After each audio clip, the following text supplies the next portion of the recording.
But into that club in '63 of March, I think it was March 17, St. Patrick's Day, in came one of the most beautiful women's classics of all time. Her name was Miss Snooky. Oh, she had long black hair. She even had part of a tooth missing, but she was still beautiful. She was some tough girl. I shook when I looked at her, but she was nice to me. She was the first girl in '63 who I ever gave a trophy to. The way it started, I was only making $40 a week from March of 1963 to when the police closed the place in July of '65. Now, one of the people who came in there was the heir of the Morgan family, Pierpont Morgan, with another girl on his arm. It was a very cosmopolitan club where the straights and the gays came into, especially girls who liked each other there. And I fell in love with a couple of them, I tell you, because their partners are always beautiful and young. I think Miss Snooky went both ways too, but she was beautiful, a gem's gem. And I started a contest in my head and soul. At the end of each year, beginning of 1964 of January, I would find the girl who I thought fit into my dream the most. Sometimes they wouldn't be classics if they come close to it, but Miss Snooky was a classic. And I would start a trend that I would tell them at the end of December, if I saw them long enough, that come in next week, I've got a letter for you, and then I would present them a trophy. This trophy started out with $25. It had an angelic woman figure on top with her hands to the heavens and with a white tile with an engraving, 1963 to Miss Snooky, the queen of them all. She was presented this in January of '64.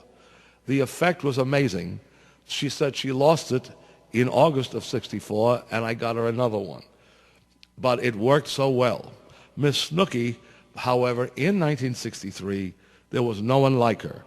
It was a tragedy in '64 when she was picked up in the newspapers for entertaining. However, but we all have our problems. She was a beautiful angel. And here's the song I wrote to her, and the only song that was recorded for Reprise or any label that I recorded for a major label. If I could drive a spaceship, dear, I'd take you to the stars, and you would be alone with me as we fly next to Venus or Mars. We'll be together all alone. We'll even fly to the moon. If I could drive a spaceship, dear, I'd get one very soon. If I could drive a spaceship, dear, I'd take you up with me. We'd have a honeymoon on Mars, on Venus or Mercury. We'll be together all alone. Oh, what a thrill it would be.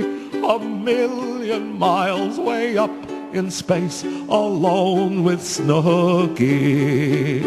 But I can't drive a spaceship, dear, can't even drive a plane. So what's the use of scheming, dear? My schemings are always in vain. I'll be content with dreams of you. You'll be with me every time. We'll still be up in space, and it won't even cost a dime. We'll still be up in space, and it won't even cost a dime. That's the only song. That song was recorded in 1963, personally to her.